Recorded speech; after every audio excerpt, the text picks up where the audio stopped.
안녕하세요. 교육 컨설턴트 민성원 소장입니다.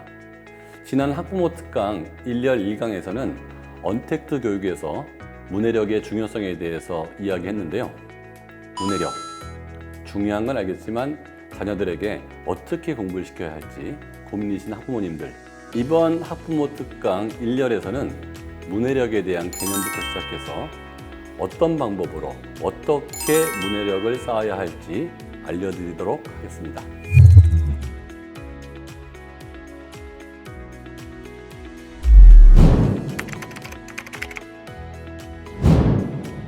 영어도 어느 정도 진행하다 보면 힘들어지고, 수학도 진행하다 보면 힘들어지고, 학년이 올라가면 올라갈수록 읽어야 될 것들은 많은데 아이들이 읽고 나서 이해를 못하는 경우가 많아요. 결과적으로 문해력 내지는 독해력, 국어, 이 부분이 안 되면 국어에서도 문제가 될 수 있지만 대부분의 과목에서 듣고도 이해 못하는 문제가 생기거든요. 그래서 문장을 읽고 정확하게 해석하는 능력이 좋아져야 전체적인 학습 시력이 좋아진다고 볼 수 있습니다. 문해력은 학습으로 해결이 가능합니다. 사람의 지능이란 게 있는데요. 이게 어떻게 보면 공부하는 능력이죠.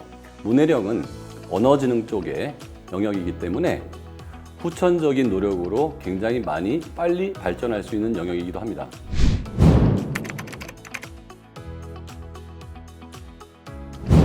일반적으로 책이라고 하면 부모님들은 동화책을 생각하시는데요. 교과서도 책이고, 수학도 책이고, 영어도 책이고, 과학도 책이에요. 즉, 다시 말하면 책을 제대로 읽었다면 거기에 있는 내용을 파악을 할 수가 있거든요. 그런데 겉에서 보면 아이가 책장이 넘어가니까 책을 제대로 읽는다는 생각이 드실지 몰라도 같은 교실에서 똑같은 수업을 들어도 많은 학생들이 이해하는 정도가 다르다는 것은 부모님들도 알고 계시잖아요. 문해력이 좋으면 같은 내용을 읽었을 때 훨씬 더 내 거를 많이 만들 수가 있다는 얘기죠. 책을 제대로 읽으면 암기할 것들이 되게 줄어들어가지고 이 아이들은 같은 시간을 공부했을 때 얻어가는 게 훨씬 많아집니다.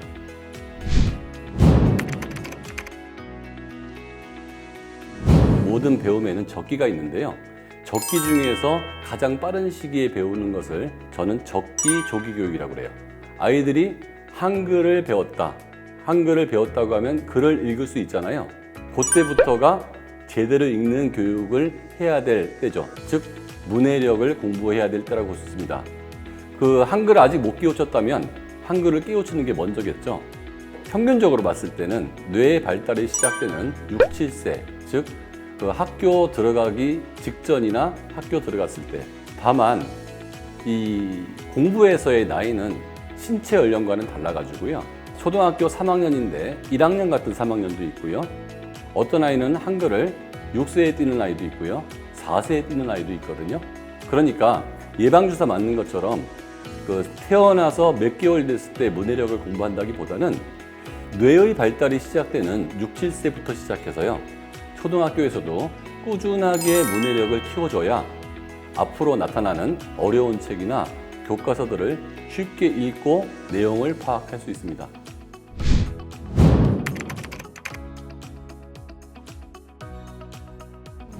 구체적 조작기를 놓친 아이들은 이 문해력이라는 게 언어 영역이잖아요. 국어. 수학하고는 좀 달라서요. 앞에 부분을 못했다고 해서 뒷부분을 못하는 건 아니에요. 수학은 나선 구조로 되어 있기 때문에 더하기 빼기를 못하면 곱하기 나누기를 못하게 되어 있거든요. 하지만 문해력은 이 아이가 문해력이 필요하다는 것을 인지하는 순간부터 체계적으로만 하면 월등히 빨리 좋아집니다. 아직 우리 아이가 학교를 다닌다면 심지어는 중학교, 고등학교 때도 시작해도 괜찮은 영역이에요. 일찍 시작하면 좋지만 늦은 건 없다고 생각하면 좋을 것 같습니다.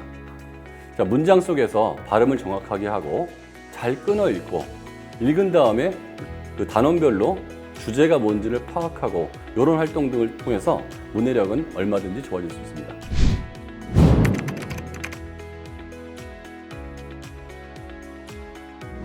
책을 다 봐준다는 것은 사실 상당히 많은 시간이 필요하잖아요. 그런데 교과서 지문은 생각보다 그렇게 많지 않습니다. 어머니께서 아이들을 위해서 10분만 투자하면 교과서에 웬만한 지문을 다 읽어줄 수 있거든요. 우리 아이가 글을 정확히 끊어 읽지 못한다든지 아니면 발음이 안 좋다든지 이런 경우에는 익숙해질 때까지는 하루에 10분 정도만 어머니가 도와주시는 역할은 해주시는 게 좋을 것 같고요.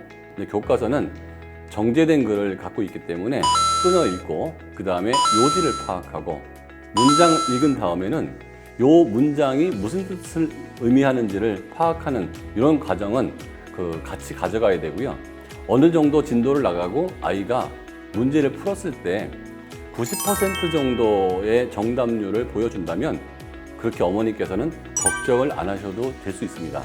결과적으로 문장 구조를 분석하는 것도 문해력이 좋아지는 좋은 방법이긴 하지만 그 안에 들어있는 어휘가 뭔지 뜻을 모른다면 아무리 구조 분석을 했어도 내가 무슨 뜻인지 모르는 경우가 많거든요.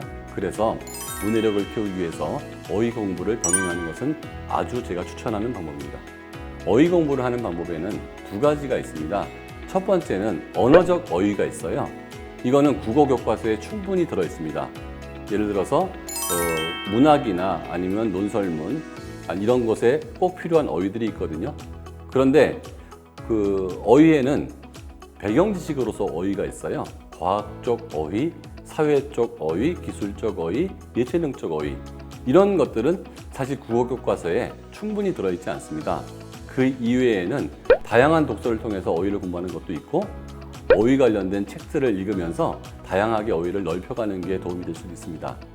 다만 학년이 좀 높아가면 즉 4학년, 5학년 이렇게 높아가기 시작을 하면 넓게 어휘를 공부하는 거에서 이 내용을 깊게 들어가는 깊이 어휘로 가는 것도 좋은 방법입니다. 넓게 어휘를 공부하는 것이 다양한 어휘를 쉽게 내 거를 만드는 거라면 깊이 들어간다는 것은 예를 들어서 경제로 치면 기회비용이 뭔지 국어적으로 표시되어 있는 사전적 어휘보다는 추가적인 내용이 더 있거든요. 그래서 약간의 배경 지식까지 포함된 어휘로 가는 게 좋고요. 한자로 보면 사자성어를 스토리까지 이게 만들어진 스토리까지 알아간다면 깊게 공부하는 어휘 공부라고 할 수 있습니다.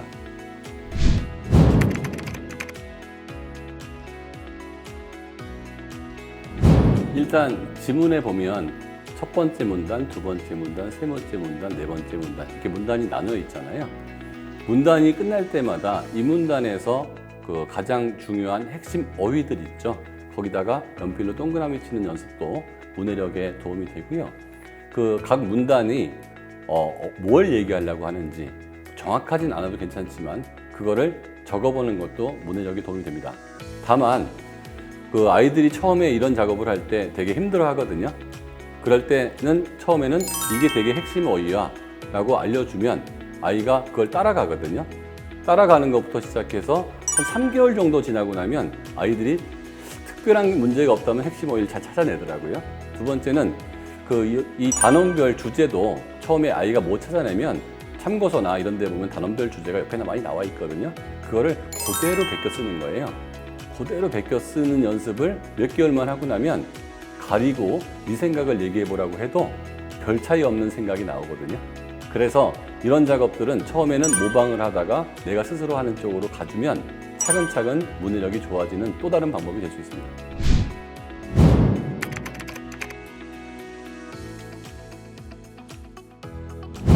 제가 이제 국어나 문해력 관련돼서 많은 얘기들을 하고 책도 쓰고 하다 보니까 정말 질문이 많으신데요. 저는 국어를 수학이나 영어처럼 공부하라고 했더니 좀 부모님께서 과한 반응을 보이시는 분들이 있어요. 확실하게 하고 싶다는 거죠. 확실하게. 국어는 그렇게 확실하게 할 필요가 없습니다. 왜냐하면 국어는 작품의 나열이기 때문에 그냥 어느 정도 이해됐다면 다음 단계로 쭉쭉쭉 넘어가서 아이가 성취감을 느끼는 게 중요하지 이번 단계를 완벽하게 하고 다음 단계로 넘어가는 것은 수학에서는 도움이 되지만 문해력이나 국어 영역에서는 그렇게 도움되는 학습 방법이 아닌 것 같습니다. 다음 학부모 특강 1열에서는 언택트 교육에서 또 다른 고민으로 다가오고 있는 아이의 소통력에 대한 이야기가 이루어집니다. 다음 영상이 궁금하시다면 눈높이 TV 구독하시고요. 알람 설정 잊지 마시기 바랍니다. 제 학부모 특강을 모두 들으신 분들에게 이번에 제가 출간한 초등국어 뿌리공부법.